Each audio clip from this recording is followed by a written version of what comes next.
Subtraia do seu conforto algumas horas. Aplique-as em benefício do seu próximo e terá somado ao seu mérito muito de proveitoso.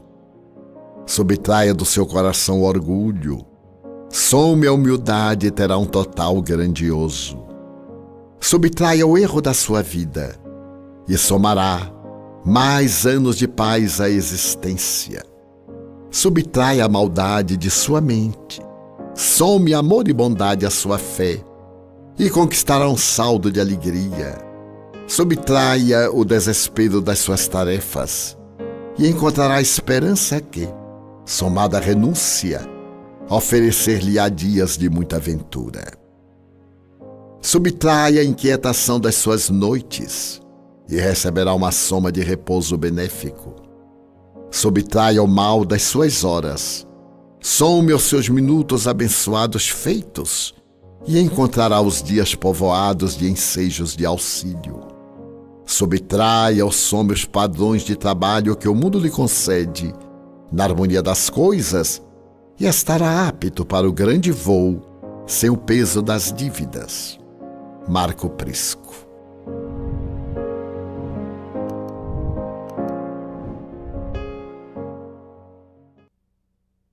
Boa noite a todos. Damos início agora ao nosso Conversando sobre Espiritismo.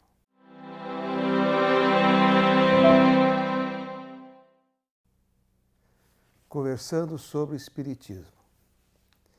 Para darmos início, então, às nossas ações desta noite, vamos fazer a nossa prece de abertura. Senhor e Mestre Jesus, abençoado amigo das nossas vidas, tens inúmeras virtudes e muitas delas nos encantam. Dentre elas, uma em especial, a paciência. Tens exercitado a paciência com essa humanidade tão difícil.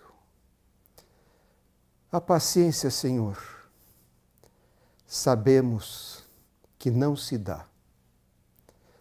Sabemos que é um exercício ao longo das existências, que se educa, que se disciplina nas tarefas do dia a dia.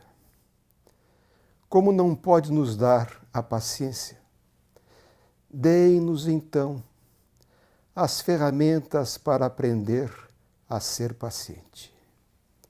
Faculta-nos os momentos de paz, da mansuetude do vosso coração, para que a paciência possa residir em nós.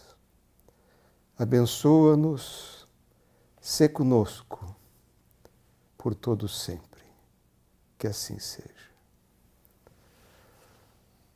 O nosso Conversando sobre Espiritismo desta noite, com a presença de Divaldo Franco e com a presença do Dr. De Luca, que é juiz de direito, escritor, palestrante espírita, e que fará agora para todos nós a sua apresentação. Dr. De Luca, com a palavra, por favor. Muito boa noite, queridos amigos. Um prazer estarmos aqui na Mansão do Caminho, com um coração muito alegre, um coração muito agradecido pela honra imerecida do convite formulado por nosso amigo e professor Divaldo Franco. Então, aqui me encontro na posição do aluno diante do seu professor, diante do seu mestre, com toda a gratidão no meu coração, porque os meus primeiros passos aqui na doutrina espírita foram dados ouvindo as maravilhosas palestras de Divaldo, lendo os seus livros. Então, aqui eu me sinto com o coração realmente muito feliz e me mantenho na condição do aluno que está aqui mais para ouvir do que para falar alguma coisa. Então, cumprimento a todos aqui, aos nossos ouvintes, internautas. É um prazer muito grande e que o Senhor nos abençoe nesta noite para que saiamos desse encontro mais felizes, mais conscientes, mais esperançosos. Doutor De Luca, nós é que agradecemos o senhor ter aceitado o nosso convite. É uma honra para todos nós que aqui estamos. Muito obrigado. Nós iremos agora então passar a palavra para Divaldo Franco fazer a preleção inicial do Conversando sobre o Espiritismo desta noite. Senhoras, senhores, queridas irmãs, queridos irmãos na doutrina espírita, amigas e amigas que nos acompanham através da Web TV Mansão do Caminho e de outros veículos da informação social. Nossos votos de muita paz. Friedrich Nietzsche, o notável filósofo alemão, pessimista, entre as pérolas que nos legou na sua filosofia, uma delas me fascina.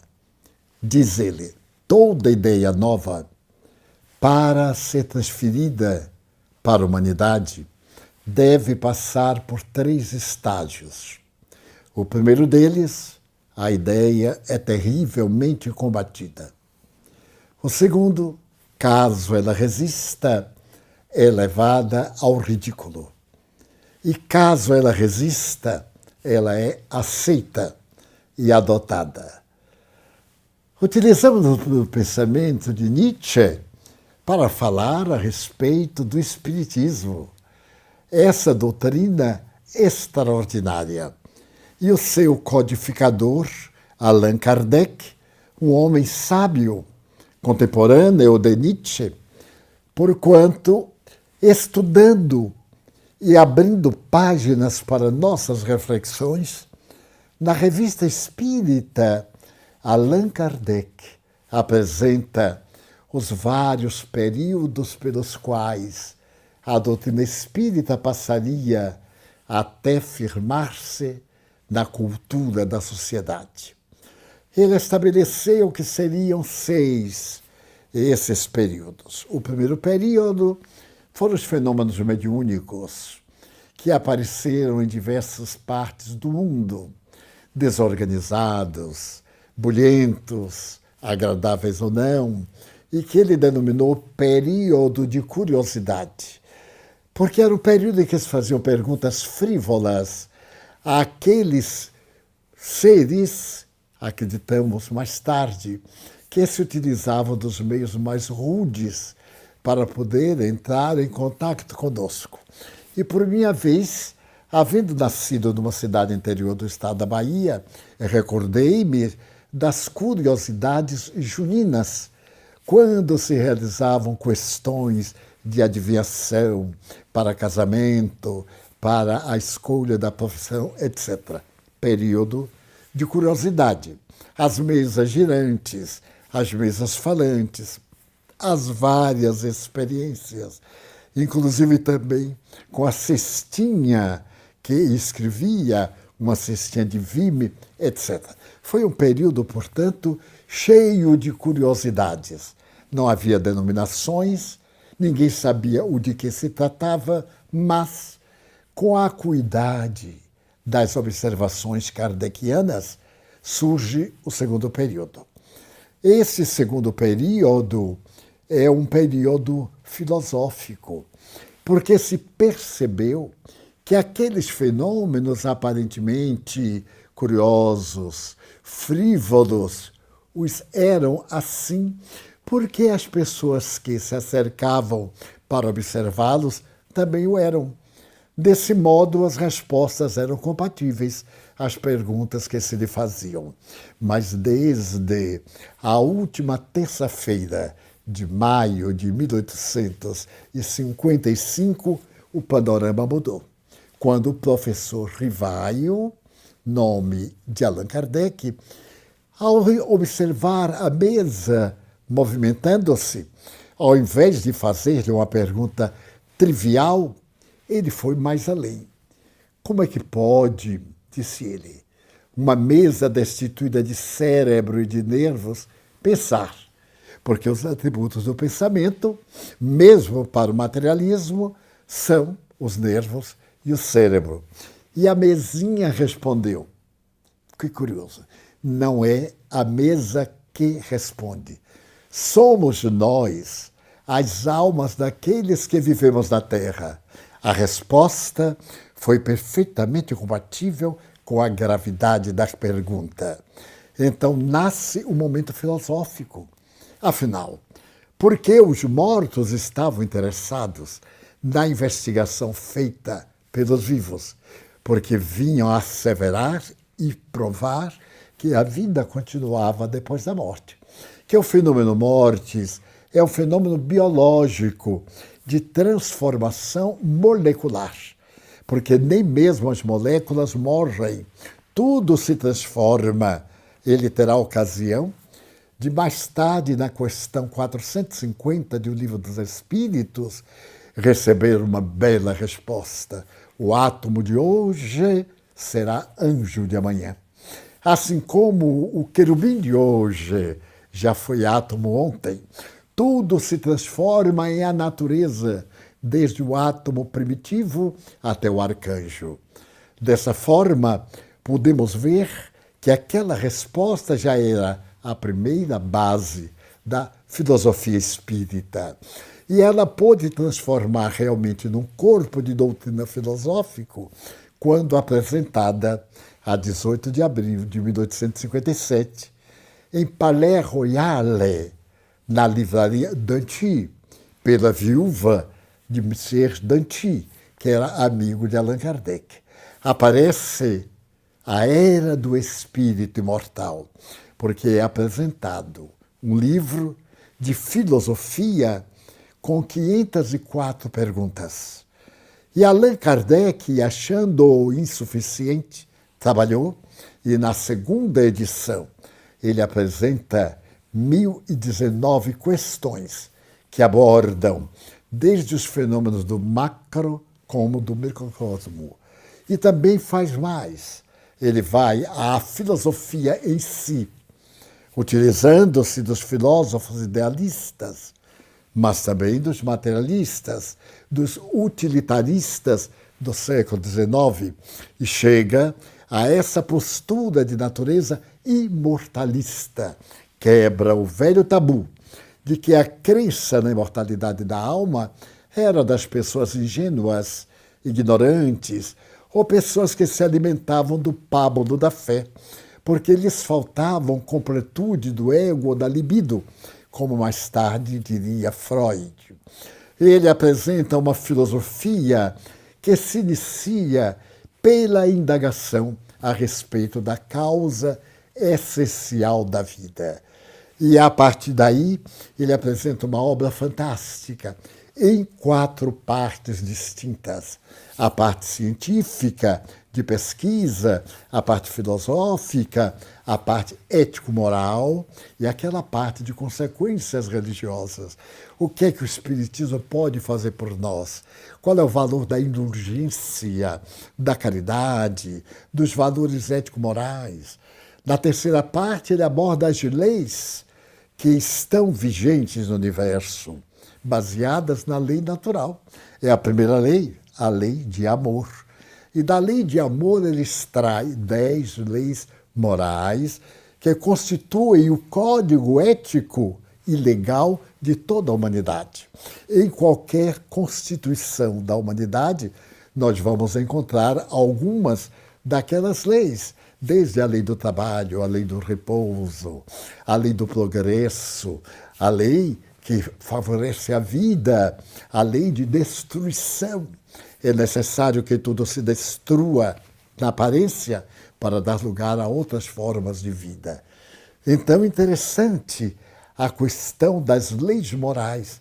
Ele entra na área jurídica e ele vai adiante mais tarde numa obra fascinante, No Céu e Inferno, quando ele estuda o Código Penal da vida futura. 33 itens a respeito da vida futura. Então nós temos aí o Código Penal. O que é que nos acontece a respeito da vida no além da vida aqui na Terra, porque nós voltamos através da reencarnação. E num dos estudos legais filosóficos, ele aborda a questão das ofensas, do perdão, da maneira de encarar a vida. Então ele fala que o perdão, por exemplo, deve passar por 3 fases. Primeiro, o arrependimento. Porque eu não poderia fazer nada se me não arrepender do ato ignóbil que eu pratiquei. Então, o arrependimento é essencial à lei do perdão, mas não é o único. O arrepender-se não muda nada, modifica aquele que praticou o ato. Logo depois, o indivíduo tem a expiação. Ora bem, se eu fui injusto para com alguém e sou uma pessoa honrada, eu me arrependo. Ao arrepender-me, eu sofro os males que proporcionei a outrem sem que ele o merecesse. Mas isso não basta. O terceiro é a reabilitação. É o indivíduo reparar o mal que fez. Porque se eu infelicitei alguém e este indivíduo padece a injunção penosa da minha contribuição, eu sou responsável pelo que está acontecendo ali. E cabe-me proporcionar-lhe o bem-estar que o capacite a entender-me, a perdoar-me e a marcharmos juntos. Fascina-me esta maneira através da qual o codificador, confirmando Nietzsche, que irá falar tempos depois, muitos tempos depois, desses 6 itens. O segundo, portanto, é o período filosófico. Apresenta-se o livro dos Espíritos. Quem é o homem? Porque sofre. De onde veio? Qual é o seu destino? Qual é a função da vida? Que beleza! Ele pergunta qual é o primeiro direito da criatura humana? Viver. Que resposta simples e profunda. Qual é o nosso primeiro direito? Viver. Mas viver, muito bem, no sentido não de coisas boas, mas bem viver. Viver com honradez, saber o trato, edificar o mundo, dar o sinal da sua passagem na Terra. Na atualidade surge uma frase muito gentil: passei por aqui para saber de você. De repente, há 4 meses, mais ou menos, na comunicação virtual e mesmo na correspondência fraterna, quase todos nós estamos dizendo: passei por aqui para poder saudá-lo, para saber como você está. É, portanto, um maneirismo literário muito simpático. É a filosofia de vida.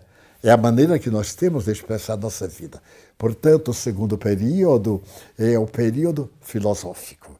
Mas o período filosófico provoca paixões, porque traz ideias novas, porque apresenta códigos de bem-estar, porque quebra tabus e, acima de tudo, dilui fantasias, imaginações, equivocações que adquirem cidadania. E surge o terceiro período, período de luta. Para que uma ideia se fixe, é necessário combater as velhas ideias. Aquele que aceita a ideia nova tem que se renovar. Utilizemos o Evangelho. É o homem velho que tem que se tornar um novo ser. O homem e a mulher, a criatura humana, que terá de modificar as suas raízes e tornar um ser diferente, novo, no bom sentido da palavra. Não jovem, novo, as velhas ideias desaparecem. E ele, renovado agora, é um outro ser que se deriva daquilo. E o Espiritismo passou, notem que coisa, pelo terceiro período, no dia 9 de outubro de 1861, na cidade de Barcelona, quando foram queimadas em praça pública 300 obras espíritas, obras de Kardec, alguns jornais e obras de outros autores, que um espiritista, amigo de Kardec, livreiro, mandara buscar em Paris. E Kardec obedeceu a todos os códigos legais exigidos pelo comércio e mandou as obras.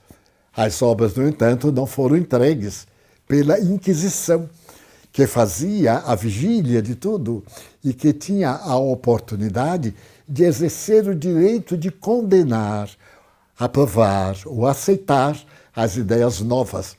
E as obras foram condenadas porque elas eram exatamente o esclarecer dos enigmas do cristianismo que a doutrina vigente e poderosa de então em Espanha havia totalmente poluído. Então, o cardeal teve o direito de decretar, aliás, o bispo teve o direito de decretar a condenação das obras, que foram queimadas em praça pública. Hoje, uma praça ruidosa e muito bonita no coração de Barcelona. E Kardec teve que enfrentar essa luta. Ele desejou reagir legalmente, através das leis, porque ele pagara todos os impostos, exigir daqueles homens intolerantes o reparo dos prejuízos, e os espíritos disseram, não, deixa, porque esse ato vai ser muito mais benéfico do que a aceitação. E ele deixou. E Barcelona nos ofereceu eminentes espíritas, inclusive o melhor tradutor das obras de Allan Kardec ao espanhol. Que fenômeno curioso!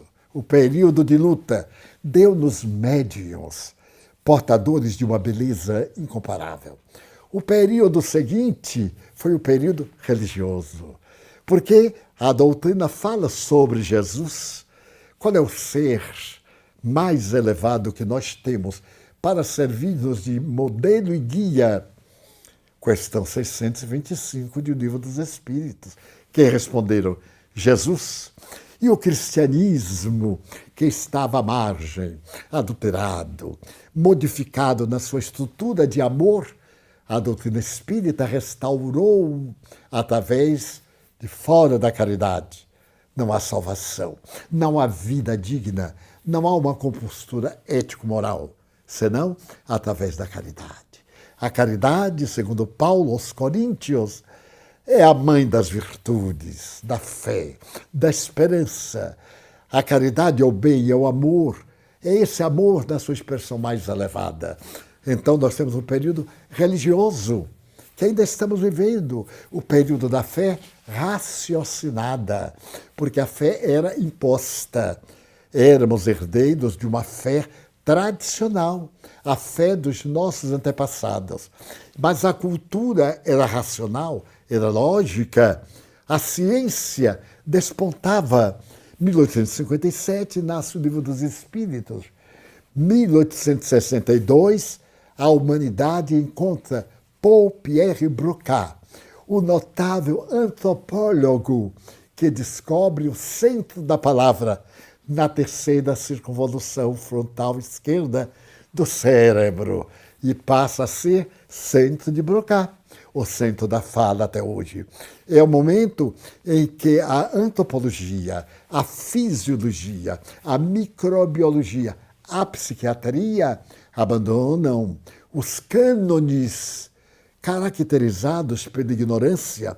A física e a química separam-se como doutrinas e surgem as grandes investigações da eletricidade, os valores dos ácidos, das bases, que constituem os elementos primordiais da vida.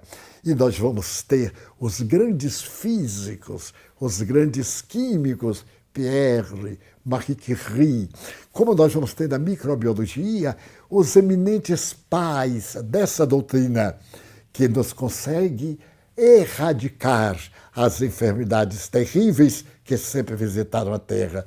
E estamos diante de uma delas, cuja sabedoria dos cientistas nos seus laboratórios vão brindar-nos uma vacina semelhante àquela que nos foi oferecida contra a raiva.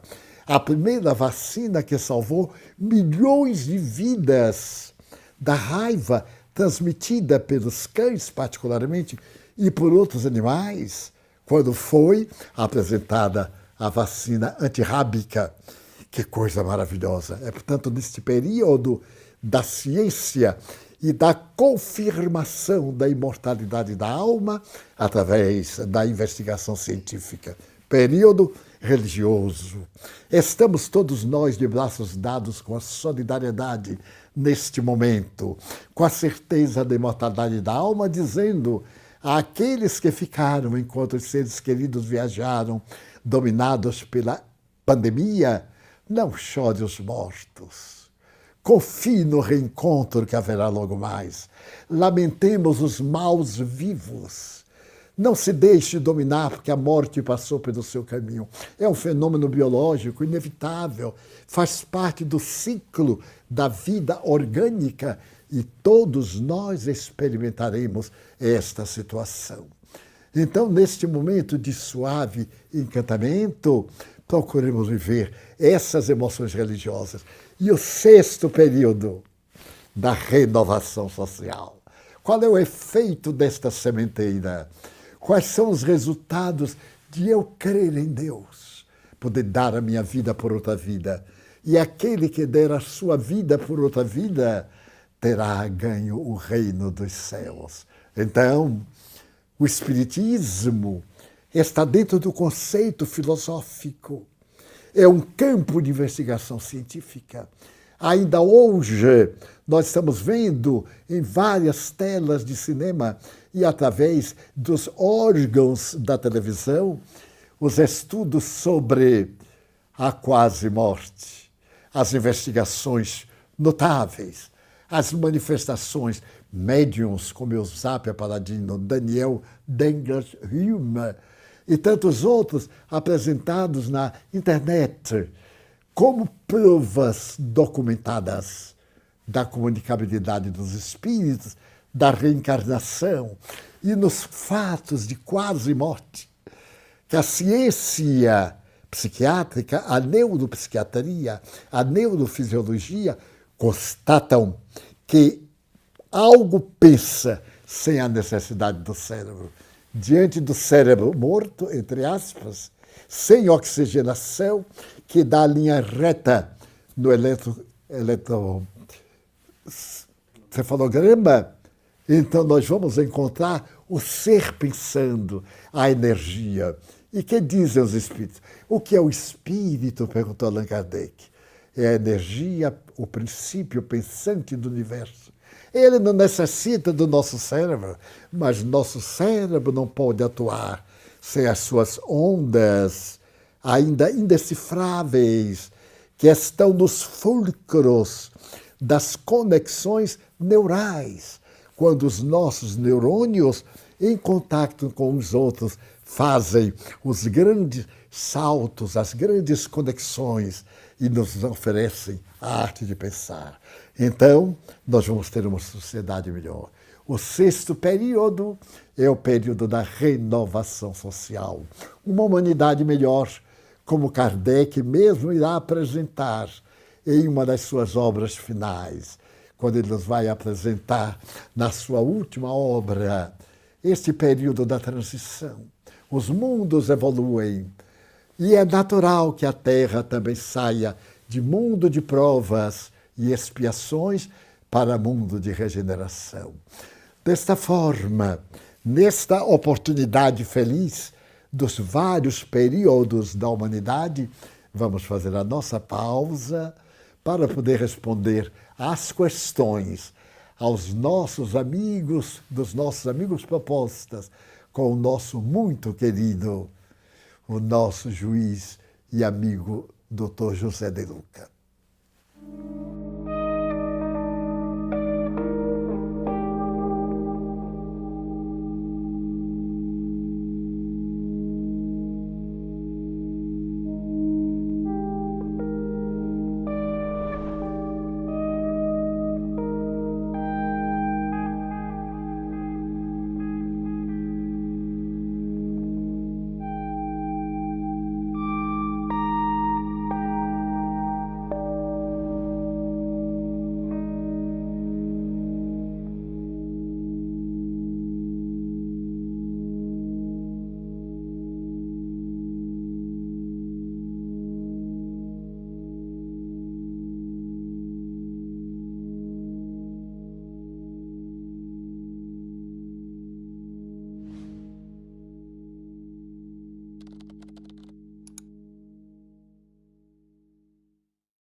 Olá, nós espíritas estamos sempre movidos ao conhecimento que a doutrina espírita nos proporciona. Mas para ter um aprendizado seguro, fiel a Kardec, aos espíritos da codificação, acesse Espiritismo Play e ali resgate documentações históricas preciosas. Assista a palestras de todas as décadas de dedicação de Divaldo. Aprenda a doutrina espírita com a verdade que ela nos oferece. Experimente, você vai adorar.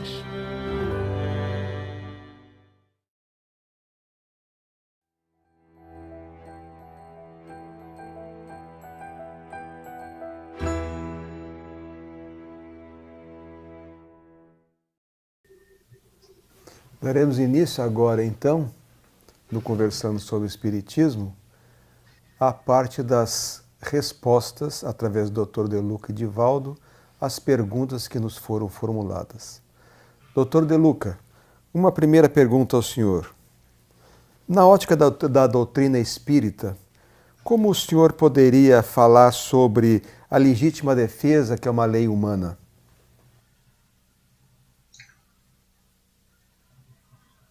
Bom, do ponto de vista jurídico, nós temos ali a exposição da legítima defesa como uma causa excludente, né, da criminalidade, da ilicitude penal, né? Eu me recordo aqui, agora ampliando essa questão para o ponto de vista espiritual, nós poderíamos entender que quando Jesus nos recomenda o perdão das ofensas, quando ele nos apresenta a questão do dar a outra face, né, nós poderíamos, num primeiro momento, sustentar que a legítima defesa estaria excluída, né? Evidentemente que, do ponto de vista espiritual, entre matar ou morrer, sempre será preferível sofrer agressão do que ser o agressor.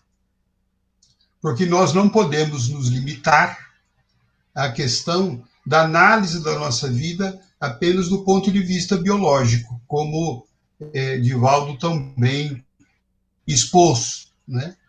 E, de qualquer forma, nós entendemos que jamais poderemos lançar mão da violência, de um homicídio, né, de tirar a vida do outro, né, porque isso certamente estaria comprometendo a nós mesmos. Sempre será preferível que nós sejamos, né, as vítimas e não aqueles que agridem, né? Do ponto de vista humano, nós poderíamos cogitar que a legítima defesa, né, poderia muitas vezes ser sustentada no sentido de nós não nos expormos, né, a uma agressão desnecessária, de nós não nos colocarmos numa posição de abuso por parte dos outros, né? Deveremos ter toda a conduta de evitar que sejamos vítimas de alguma abuso, violência, atentado por parte de outras pessoas, nos colocando numa posição de extrema passividade. Mas faremos isso sempre evitando qualquer tipo de reação no mesmo nível em que o agressor provocou a nós. Divaldo, surgem muitas perguntas sobre o nosso último livro do benfeitor Manuel Filomeno de Miranda, No Rumo do Mundo de Regeneração. E uma delas é essa aqui. A instituição espírita mencionada na parte inicial da obra seria a Mansão do Caminho? A personagem Malvina é real ou é um nome fictício? Quando o espírito Manuel Filomeno de Miranda programou escrever o livro, ele naturalmente evitou qualquer forma de identificação dos personagens. Algumas pessoas também já nos perguntaram, porque é uma instituição que tem isso, que tem aquilo, semelhante à nossa, que tem a casa de parto e etc. Mas não se refere absolutamente à Mansão do Caminho. E Malvina é uma personalidade real que ainda existe, e é realmente uma senhora já com mais de 60 anos de idade. O espírito Malvina eu tive a ocasião de ver, de conhecer. Portanto, não se trata nem da Mansão do Caminho, e Malvina não é um espírito fictício, é uma realidade de dedicação mediúnica à doutrina espírita. Doutor De Luca, é correto aplicar passes magnéticos aos nossos familiares, já que não podemos visitar os centros espíritas para ser um passista? O que podemos fazer? Eu creio que uma oração sincera, a leitura, a reflexão do clima, do Evangelho, será suficiente para que no clima da prece, no clima da oração, sem nenhuma necessidade de gesticulação, sem nenhuma necessidade de imposição das mãos, né, cuja sistemática do passe deve ser reservada, né, ao ambiente próprio da casa espírita, porque estamos no ambiente do lar, sem um determinado preparo, às vezes, né, o lar está num clima conturbado, não há um ambiente espiritual adequado para o manejo de fluidos.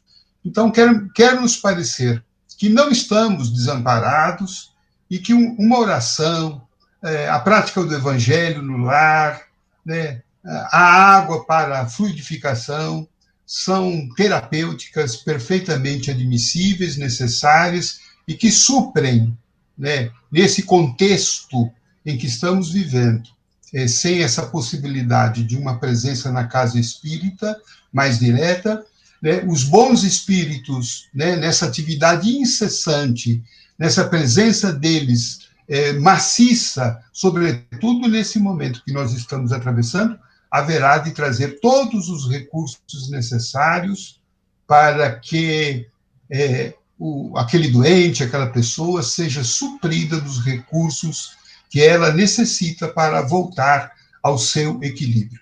Penso que nós estamos vivendo tempos muito desafiadores em que a nossa fé precisa ser exercitada de uma forma mais madura, confiante, porque a nossa fé não pode estar circunscrita ao ambiente do Santo Espírita, né? Como disse Jesus à mulher samaritana, haverá um dia em que Deus será adorado nem aqui nem acolá. Deus será adorado em espírito e verdade. Então, se nós estivermos com o espírito e em verdade, haveremos de receber todos os benefícios necessários. Divaldo, uma pergunta de Dalva Novaes. O espírito desencarnado há 3 meses já poderia se ligar a outro corpo para uma nova existência? Sim, é possível. Os estudiosos, como o Dr. Banerjee, o grande parapsicólogo indiano, que deixou uma obra extraordinária a respeito de crianças que se lembravam de haver vivido antes, ele afirma de ter encontrado reencarnações quase que imediatas. E isto, excepcionalmente, acontece. Então, nesse período, o espírito pode ter sido encaminhado a uma nova reencarnação. É possível, mas não é muito comum. Somente os espíritos mais atrasados é que desencarnam e logo que possível reencarnam, porque estão numa fase ainda de desenvolvimento das sensações para emoções e necessitam apressar essa modificação para que não caiam em prejuízos interiores muito mais graves. de forma que conhecemos algumas informações na literatura espírita, alguns fatos relatados desde o tempo de Kardec, principalmente através de Gabriel Delany. Ele fala também sobre comunicações de vivos, e a gente vê que é possível, é normal, mas não é somente muito comum. Dr. De Luca, de Deise Moutinho, gostaria de saber como a água pode nos ajudar na saúde física e espiritual. Bom, os médicos, de uma maneira geral, recomendam, né? O corpo, basicamente, 70% dele ele é composto por líquidos. Então, geralmente, como recomendação geral, os médicos sugerem que nós precisamos nos hidratar, sobretudo pessoas idosas. Agora, do ponto de vista espiritual, a água, né, é um dos recursos, é um dos elementos mais puros e mais simples, e que eles são suscetíveis de assimilação dos recursos espirituais. Então, a água, ela absorve, né, aquele manancial de fluidos que descem, né, do alto por misericórdia, pela providência divina, pela atuação dos bons espíritos, magnetizam aquela água e ela fica, então, vamos assim dizer, encharcada por esses fluidos médicos, remédios, que os benfeitores, por acréscimo da misericórdia divina, doam a nós e para o nosso equilíbrio físico, emocional e espiritual. Divaldo, qual seria a diferença entre evolução e progresso? As duas palavras têm mais ou menos o mesmo significado.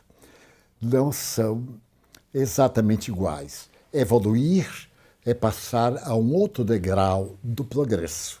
Progresso é o estágio de conquista de uma nova fase da evolução. Invariavelmente nos referimos à evolução do ponto de vista biológico, do ponto de vista filosófico, e a progresso de uma maneira geral. O progresso das artes, o progresso da ciência, o progresso do indivíduo. Então, são palavras de sentido equivalente, embora não sejam perfeitas no significado que a pessoa queira dar. Dr. De Luca, uma pergunta de Alexandre Sena. Como se opera a justiça no plano espiritual? Quando esse julgamento ocorre e como a falha é expiada? Conforme aprendemos em O Livro dos Espíritos, numa das questões que me parecem das mais importantes e relevantes, quando Kardec indaga os benfeitores maiores, onde estava escrita a Deus. E a resposta impressionante nos direciona, nos mostra que essas leis divinas, as leis de Deus, as leis da justiça, estão escritas na consciência de cada um de nós. De modo que o processo de reparação, de reajuste, ele se principia dentro de nós. A nossa própria consciência haverá de nos julgar. A nossa própria consciência nos alertará sobre o acerto daquela atitude ou o seu desacerto, e ela mesmo vai traduzir a necessidade que temos de expiar aquela falta cometida. Portanto, quer me parecer que, embora possamos ter juízes no mundo espiritual, eu fico mais atento ao juiz interno. Nós devemos ficar mais preocupados com o apuro da nossa consciência, porque ela mesma, né, será o nosso advogado nos defendendo, ou ela mesmo nos indicará e exigirá a reparação do erro cometido, porque há um princípio geral do equilíbrio, né? A justiça é uma das leis espirituais, Divaldo mencionou isso naquelas 10 leis, né? A lei de justiça, amor e caridade, como sendo a constituição espiritual do universo, na qual nós estamos inseridos, e essa justiça que está íncita dentro de nós, haverá de buscar os meios para que a gente se reequilibre, se harmonize. Divaldo, uma pergunta de Márcia Santos. Se temos nossa programação espiritual de reencarnação, como explicar o suicídio? O cônjuge de um suicida sabia que passaria por esta expiação? Naturalmente que ele não sabia, o cônjuge, masculino ou feminino. É provável que, em se tratando de uma reencarnação, cujo afeto vem de antes, ele pode trazer no inconsciente informações da probabilidade do suicídio. O suicídio não está nas divinas leis, é um ato de rebeldia do livre-arbítrio. Nós temos uma programação, mas temos o livre-arbítrio para aceitar ou não. Existem, no entanto, algumas fatalidades que o nosso livre-arbítrio não pode mudar. Nascer, morrer, resgatar os débitos através do sofrimento, progredir sempre, isto é a lei. Agora, o suicida é o indivíduo que, por várias razões, pobreza da emoção, falta de resistência ao mal, vícios de outra vida, talvez foi suicida anteriormente e, ante qualquer obstáculo, tem a tentação de fugir. O indivíduo opta, e aí está o seu atrevimento de ir contra a lei da vida. Não sendo a criatura humana a autora da vida, não tem o direito de a interromper. Por isso que matar, nunca. Matar-se, jamais. Mas o cônjuge não tem responsabilidade consciente de saber, porque se ele soubesse, ia tentar evitar, e muitas vezes isso acontece. O indivíduo tem intuição, os fatos levam o outro, masculino ou feminino, à ideia da possibilidade e lutam, procuram terapêuticas próprias, psiquiátricas ou equivalentes, mas eles não trazem a certeza de que isso vai acontecer, porque seria um castigo para ele. O matrimônio é a oportunidade de redenção. Às vezes a pessoa não quer redimir-se, quer gozar sem ter merecimento. Tenhamos muito cuidado com tudo aquilo que diz respeito à fuga, ao abandono dos deveres, à interrupção de um labor, à interrupção da vida. Porque o suicídio é um dos mais hediondos crimes praticados pela criatura humana em relação à divindade. Dr. De Luca, uma pergunta de Tânia Silva. O que mudará quando a Terra passar a ser um mundo de regeneração?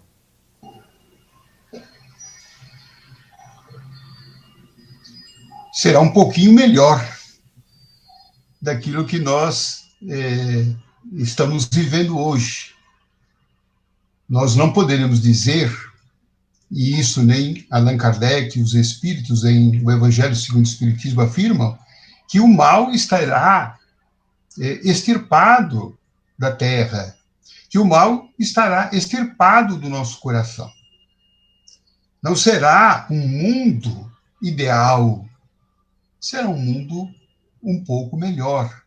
E esta melhora significa no grau de consciência que cada um tem a respeito do mal que ainda existe em si, e da predisposição e do compromisso de estar trabalhando para cada dia ser melhor do que tem sido.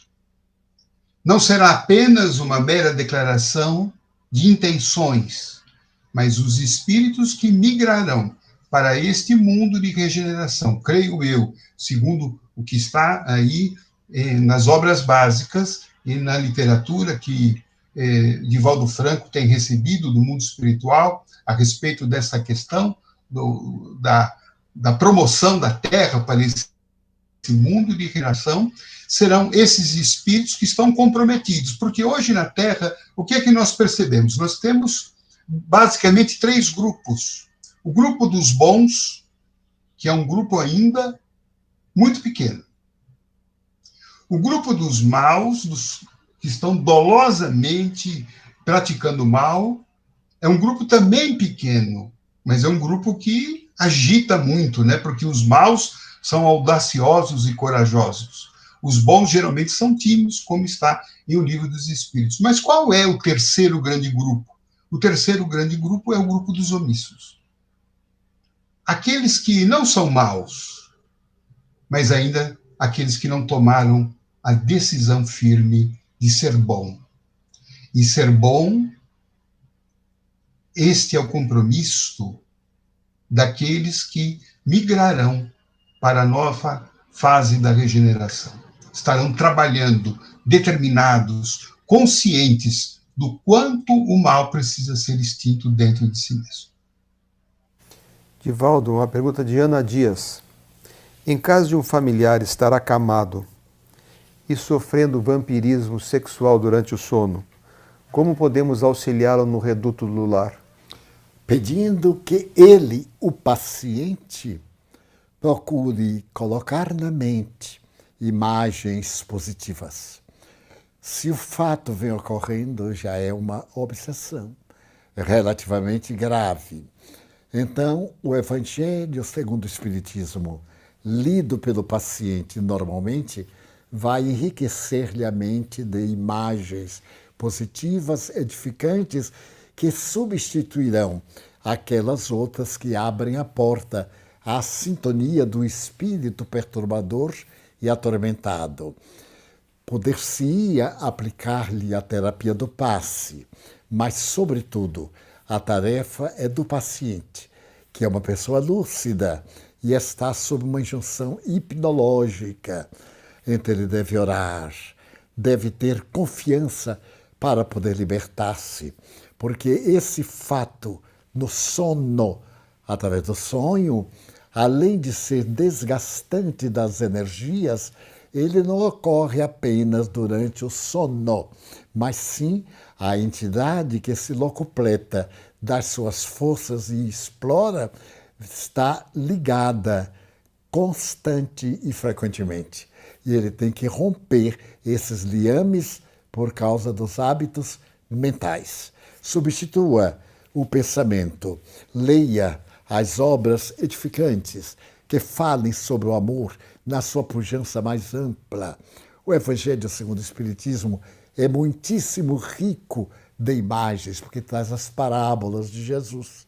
Então, introduza, antes de dormir, uma parábola e adormeça procurando senti-la e interpretá-la profundamente e garanto, nesse dia não haverá a indução do obsessor, porque ele não encontra campo.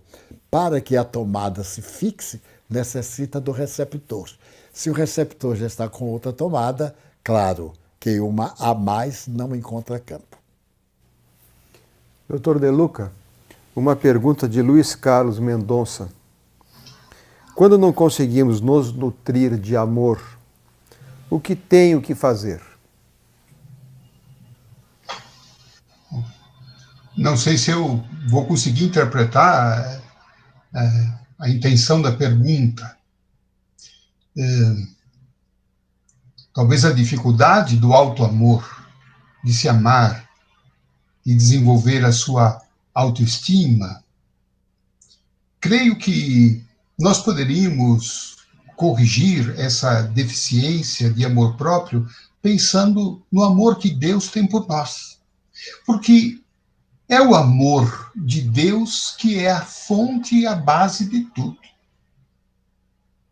Quando eu penso que Deus me ama, a suprema inteligência do universo, a causa, o meu Criador, o meu Pai, o meu Abba, como dizia Jesus, o meu paizinho querido, que é um pai de amor, que me ama como eu sou, que me criou, que me entende, que me aceita.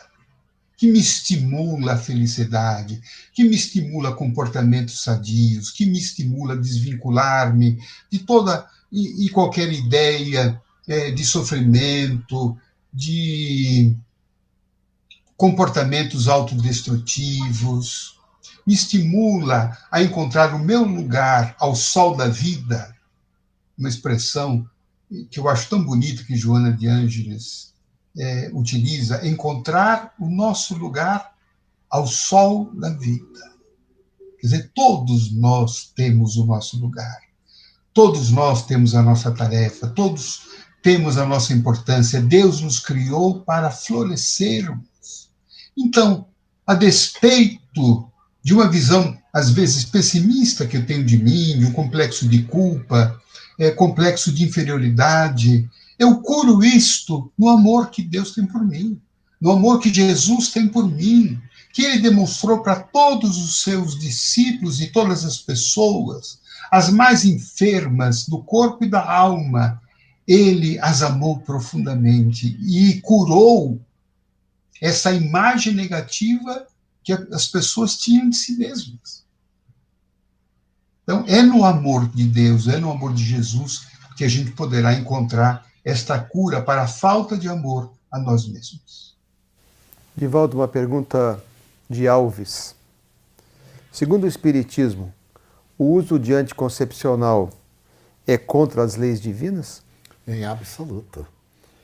As grandes conquistas da ciência, objetivando o bem-estar, o equilíbrio ético-moral das criaturas humanas, têm a sua inspiração da divindade. E os anticonceptivos vieram para evitar o aborto. Desde que dispomos deste recurso utilíssimo, por que correr o risco de conceber sem o desejar e ter que abortar depois? Entretanto, tudo depende do nosso livre-arbítrio. Se a pessoa usa o anticonceptivo com finalidades licenciosas, sensuais e, ao mesmo tempo, de corrupção dos costumes, não é a divindade que oferece uma negativa, é a pessoa que elegeu o uso perturbador de uma coisa muito eficiente e benéfica. O uso é perfeitamente adotado, é, portanto, moral e legal. Muito bem, chegamos então ao final do nosso Conversando sobre o Espiritismo dessa quinta-feira. Convidamos agora então o Dr. De Luca para que faça a sua despedida de todos nós. Bom, quero dizer que passei momentos muito agradáveis, muito enriquecedores, ouvir a explanação maravilhosa que Divaldo fez, o passeio que ele fez pelo Espiritismo, realmente foi muito útil para mim.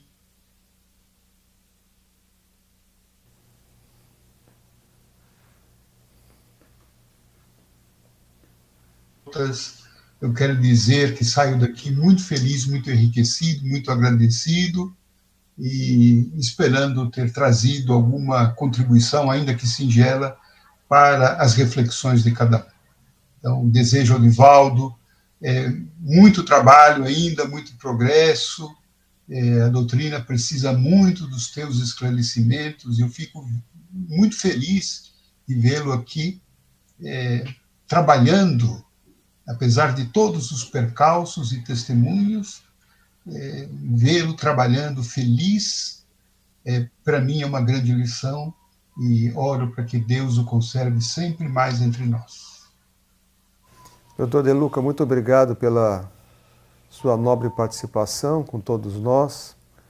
Agradecemos também a Gabriela, a nossa tradutora de Libras. Tenhamos todos nós uma boa noite e que a paz de Jesus nos envolva.